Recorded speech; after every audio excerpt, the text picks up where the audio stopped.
Hello adventurer, looking for the best Singapore itinerary to see all of our most iconic sites within just 2 days?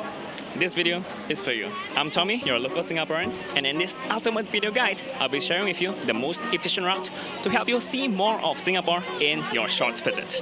Let's begin.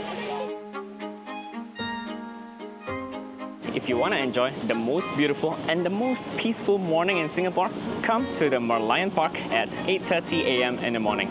This half fish, half lion was inspired by our history as a humble fishing village and a local legend that reported a sighting of a lion back when this city was found. This is also the best time to visit because look, so little crowd. If you go at any other timing, not only the sun is pretty hot, you'll also see this crowd. Not as nice to enjoy and especially harder to take a nice photo. The easiest way to get to the Merlion is by taking the train to the Raffles Place station, get out via exit A, go through this alley, get across the road via the OUA link, walk with the water and the MBS on your right, and you'll reach the most iconic Merlion. By 9 a.m., the crowd will start to pile up, which is time for us to reach for the skies. Can you believe it? This sky-high 360-degree view of the city is free to enjoy. I love seeing all those cargo ships in the horizon. Fun fact, that is actually another rooftop bar, but the minimum spend per table up there is about $500 to $600. This rooftop is also fantabulous if you're aiming to catch the fireworks, which you can look out for if you're visiting between June to August. On top of being a phenomenal viewing deck, this garden also supplies fresh herbs and vegetables to the restaurants next door. Truly a farm-to-table experience. To get to the Capita Spring building, go back to exit A of Raffles Place, turn around and get to the Malacca Street. Look out for this very unique building that looked like someone very strong escaped from prison. Getting into the building is easy, but being free admission, getting into the Sky Garden comes with its own costs. Firstly, admission is only free on weekdays, excluding public holidays, between 8:30 to 10:30 a.m. and 2:30 to 6 p.m. So you'll have to plan your schedule very carefully. Secondly, the booking of these free slots is very competitive because it's very popular. Although booking slots open 14 days in advance, they get booked out almost immediately. To maximize your chances of getting a reservation, be at the booking website right when the new slots are released. For example, to book on the slot on the 15th of April, be on the booking site on the 1st of April at 8:30 GMT plus 8 sharp. If you found this video helpful so far, please leave a like so that more people can find it. Now, what if all of the free slots are fully booked, but you still want to go? Watch my this other video guide later to find out how to secure your spots. Otherwise, continue your trip from the Merlion towards the durian-shaped building, over the Jubilee Bridge, up to the Esplanade Roof Terrace. Ta-da! It's not as high up, but I love the view here. Plus, there's always very little crowd here. Look, it's just me and this beautiful couple taking beautiful wedding photos. Next, we're gonna feast on Singapore's history and architecture at the Civic District, which is only 15 minutes walk away from the Esplanade. Did you know that Singapore is only 60 years old? Through this underpass, you'll find the Victoria Theatre, which used to be the old town hall, the old city hall, where the Japanese surrendered in 1945, now an art gallery, the old Parliament House, the new Parliament. Check out the Parliament Gallery while you're here. Some of Singapore's top museums are here too. Learn about the history of the region at the ACM, the miraculous history of Singapore at the Singapore National Museum, or find out what happens when multiple ethnicities love each other very much at the Peranakan Museum. And don't miss out on the unique Gothic buildings you can explore for free, the St. Andrew's Cathedral and the Chimes. If you have more time in Singapore, I definitely recommend going to the National Gallery or the Asian Civilization Museum, but for now, you must be hungry. Let's go get some local food. For some delicious local food, head down to Having a problem with your internet? Perhaps you ran out of data? Ha! That's exactly why I get an eSIM from Holafly whenever I travel. Because unlike other eSIM providers that gives you a limited data package, then shock you dry with their top-ups, Holafly offers unlimited data use. So you don't miss out on important moments, like staying connected with your family, looking up your flight details, or even set up a hotspot so you can do your remote work anytime, anywhere, all without worrying that you'll run out of data. But that's not all. You can also get 5% off your purchases from Holafly by using my discount code DashingHeights. So if you like convenient and stress-free internet on your travels, give Holafly a fly. Now let's get back to lunch. Take the Green Line train from City Hall to Bugis and enjoy an affordable, delicious local food at the Albert Center Hawker. Usually I'll eat the satay here, but leave some room because we're getting a uniquely local dessert nearby, just a short walk away to the west. If you didn't know what you're looking for, you wouldn't have found this place. Fortunately, you're watching this video.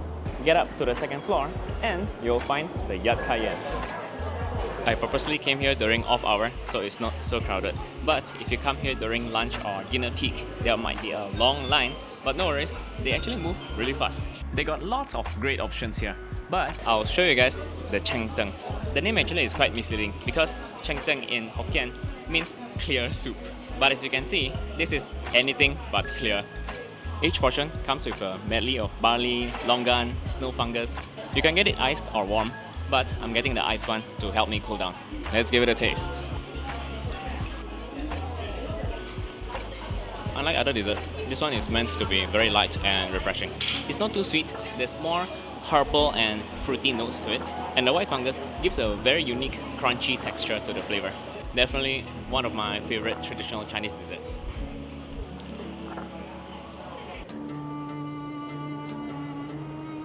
Now that we're all full, continue our adventure at one of the liveliest places in Singapore, the Little India. It's also only 15 minutes walk away from the Fortune Center.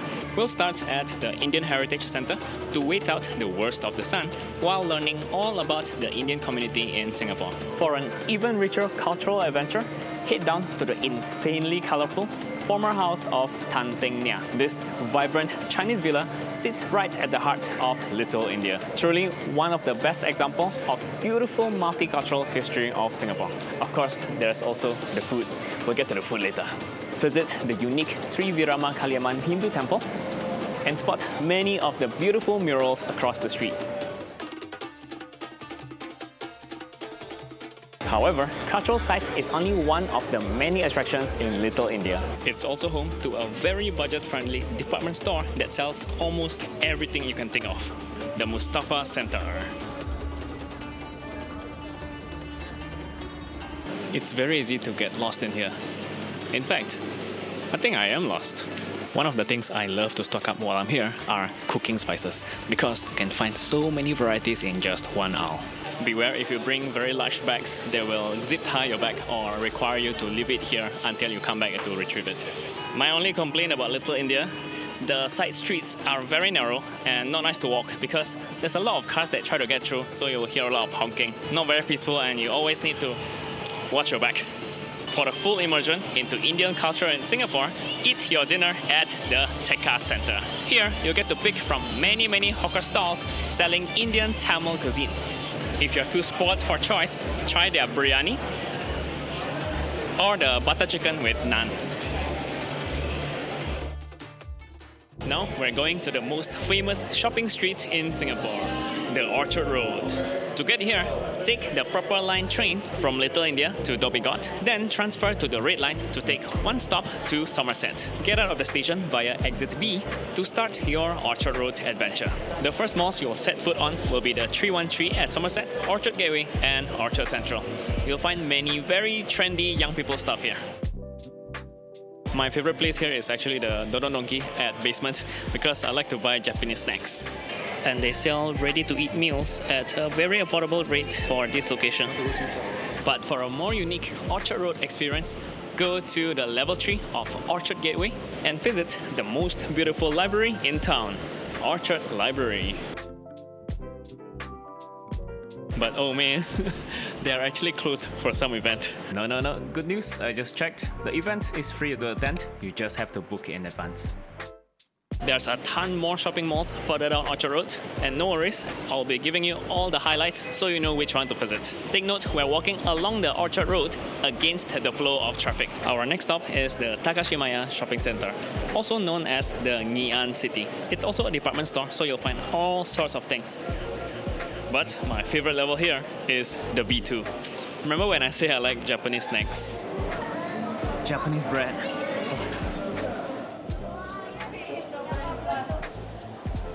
I'm actually looking for my brown sugar steamed rice cake. I cannot find it. Hey, but the best part of Takashimaya is their atrium, where they always throw a big food pop-up in every festival. Why it's so good is because many of these stores will offer free samples. So, definitely worth coming by here, especially during Mid-Autumn Festival or Chinese New Year. One of the nicest things about Orchard Road is that a lot of their malls are connected via underpasses. So that means even if it's raining or you choose to come in the afternoon and it's too hot, you can just walk in the underpass and you'll be fine. And the Ion at Orchard. I like the grandness of the mall. The food selection at basements is also not bad, but they mostly carry luxury brands. So maybe if you like high-end shopping, you'll like this place. Now, get across of Ion to Tangs Plaza via the underpass. Get down to the Orchard Road train station and find the exit number 1. Welcome to the Tangs Plaza. This is also a department store, so very suitable for very family-friendly shopping day. And they recently opened a hawker street at their basement level, which surprisingly is very affordable for this area. You can get a wonton mee for $6.50. There's a good variety of options and lots of sittings, though during peak lunch and dinner period, I imagine this place would be packed. Really a good value for this price, especially you're along the Orchard Road. Remember to get your free itinerary references. It has everything you need to do what I just did in this video. And if you found this helpful so far, please leave a like so that more people can find it. And congratulations! You are now ready for a fulfilling day in Singapore. But this is only the beginning. Watch this next video for your next day itinerary. I'll see you there.